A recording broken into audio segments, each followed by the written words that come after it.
Football and Forward, powered by the Inside the Birds podcast, being brought to you by the Gallery Bar Booking Games in Ocean Casino Resort in Atlantic City. This football season, you want to go to the Gallery, go to Ocean, go for the win. For more information, visit theoceanac.com. Eagles Preseason Game 2. What should we look for? Let's ask Andrew DiCecco. He joins us right now for this week's edition of Football and Forward on a Thursday. Josh Hennig filling in for Mike Gill here on Sports Bash on 97.3 ESPN. Andrew, welcome back to the show, and welcome back from New England. How you doing? Josh, I'm doing well. How are you? Doing pretty good. So you had the opportunity to go up and see the joint practice, the elusive joint practice that is one of the things that coaches love to talk about and brag about and love to focus on. So for you, big picture, how valuable do you think that joint practice on Tuesday was for this Eagles team? Incredibly valuable. A lot of folks don't realize this, but joint practices are predicated in getting the first and second teamers reps and different looks situationally, so that it prioritizes and places a lot of value on those sessions. It was 2 hours plus. It was 2 hours and 13 minutes. So I think when you have something like that, especially 2 days before a preseason game, it sort of eliminates the need or the cause for the stars to even have to play in that game. I just don't. I think when you're getting enough work like that, especially guys like Jalen and Saquon and AJ and the starting defense, I think that is critical to their success moving forward.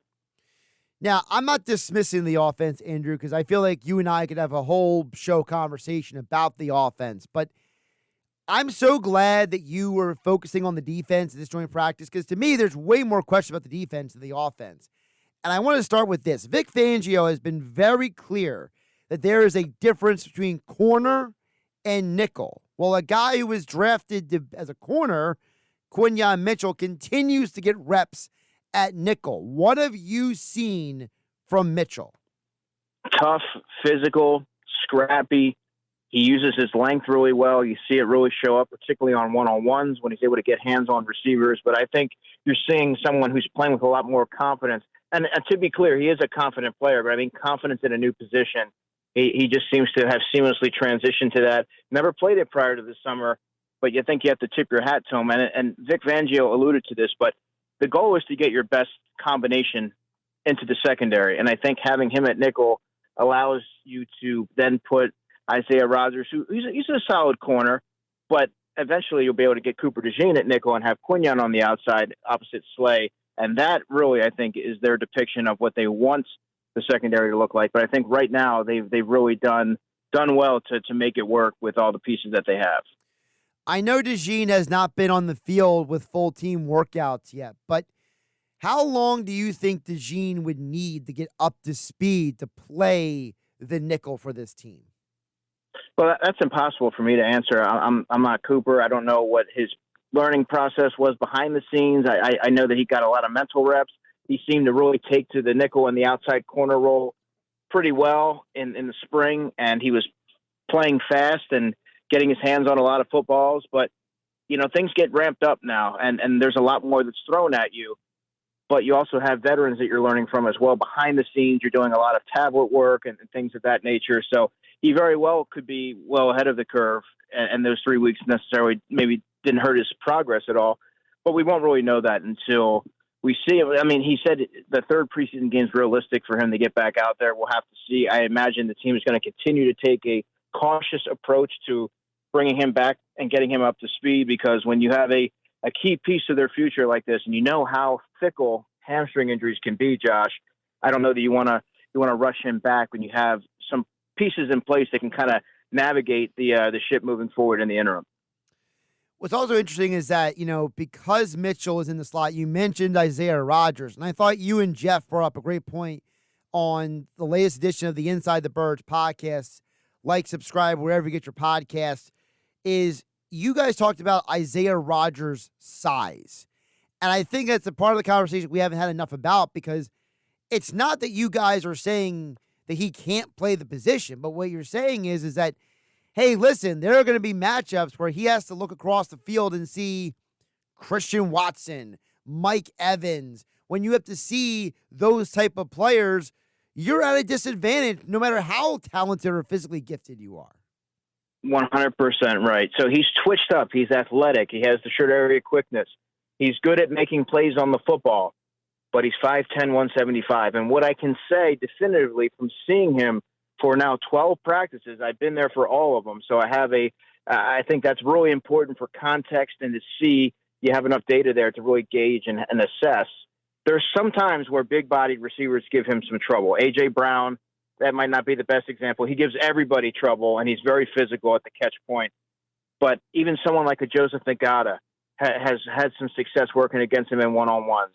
And players of that body type, I just think that they could be, when you start to get into the red zone and the confined spaces, that's where someone like a Kelee Ringo gives you that size advantage and that physicality that maybe Isaiah can't.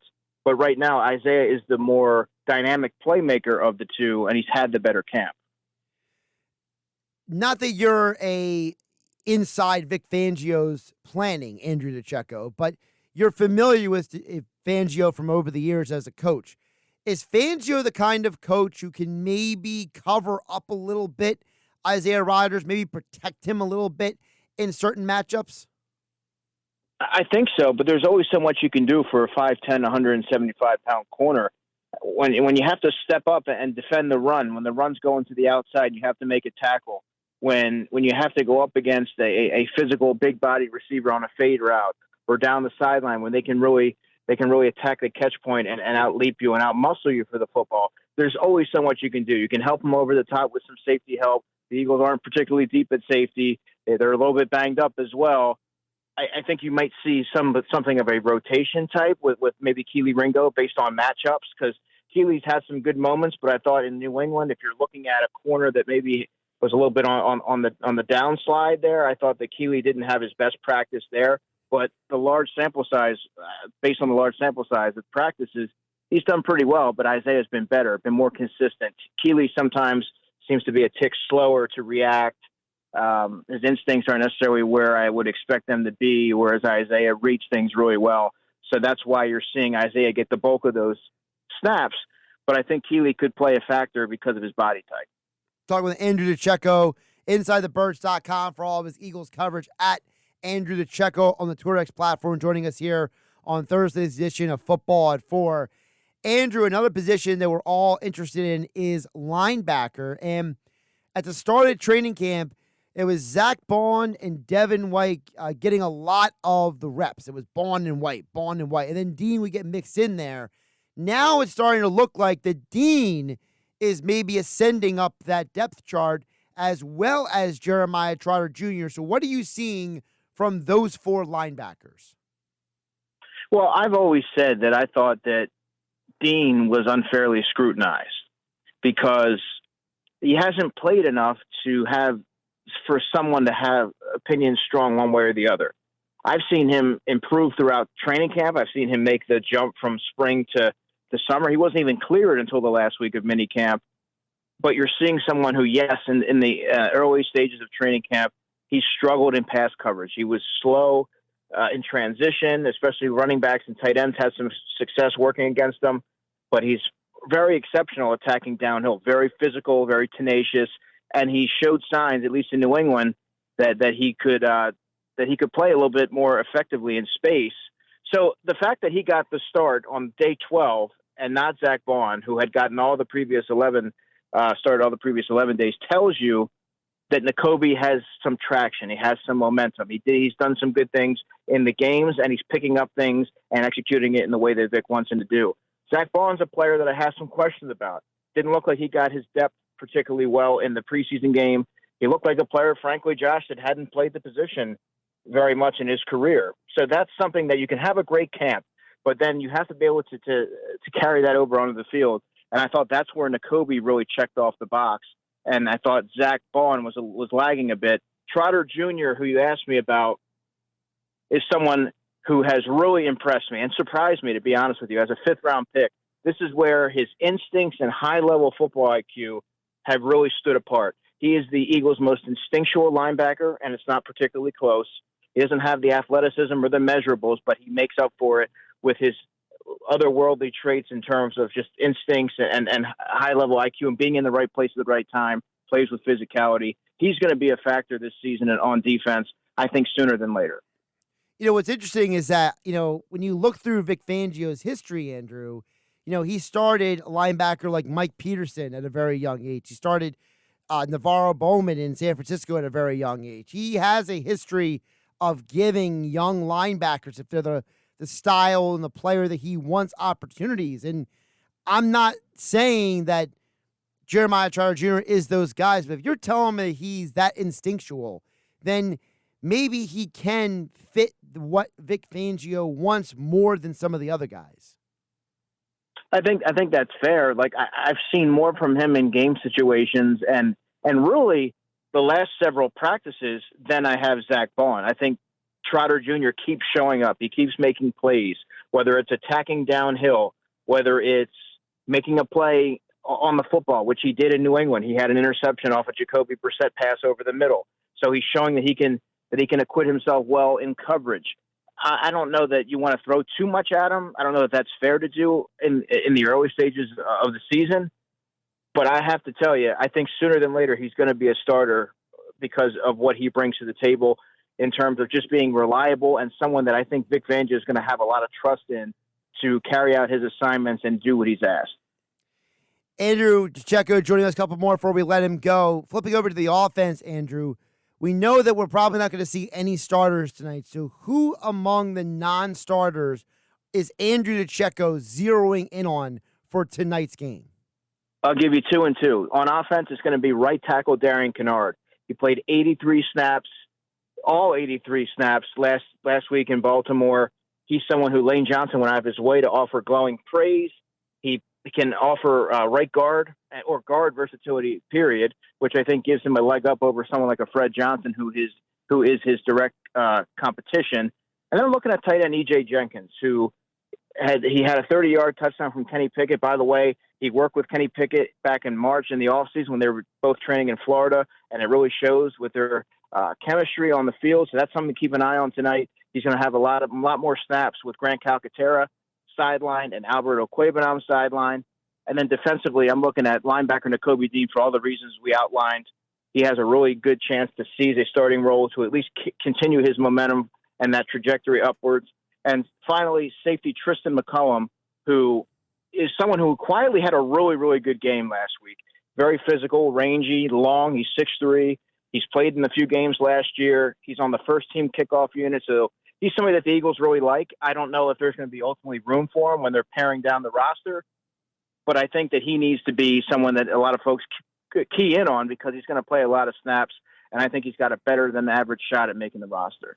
Before I let you go, Andrew, I've asked this question to Adam Kaplan and Jeff Moshe this week. I want to ask it a variation to you.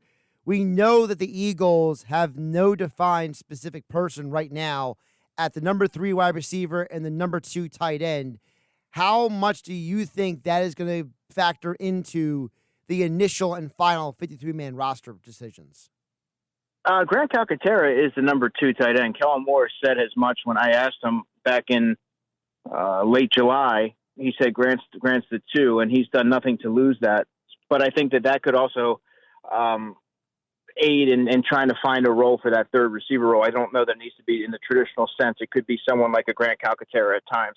Could be a Saquon Barkley or a Kenny Gainwell at times, or even a Will Shipley later in the season when he gets his sea legs. But I think that when you look at the 53-man roster, what makes things really interesting is that you have a number of players, but depth is not about the number of players, it's about the quality of the players. So the Eagles right now, you can say that they have 2 tight ends definitively they're going to be on the 53. That's Dallas Goedert and Grant Calcaterra. I think E.J. Jenkins has done some really good things, has a little bit more upside than an Alberto Cuebanam or C.J. Uzama, certainly. And then receiver, Britton Covey's done a heck of a job this summer. Out of all those players vying for that role, he's been the most consistent. His route running is exceptional, and he's someone that you could see every quarterback back there has confidence that he's going to be at the right place at the right time and catch the football. He dices up corners and one-on-ones routinely. I just think he's had a really good summer. Now, what does that all mean? We'll have to find out. I don't view him as a volume player, but I certainly think he should have a role in the offense.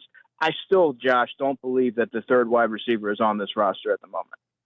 For more insights, follow Andrew DiCecco on the Twitter X platform at Andrew DiCecco. Check out all of his Eagles coverage at InsideTheBirds.com. And, of course, Eagles Preseason Game 2 tonight. Andrew, appreciate you jumping on. Enjoy the game, and we'll talk soon. Thank you.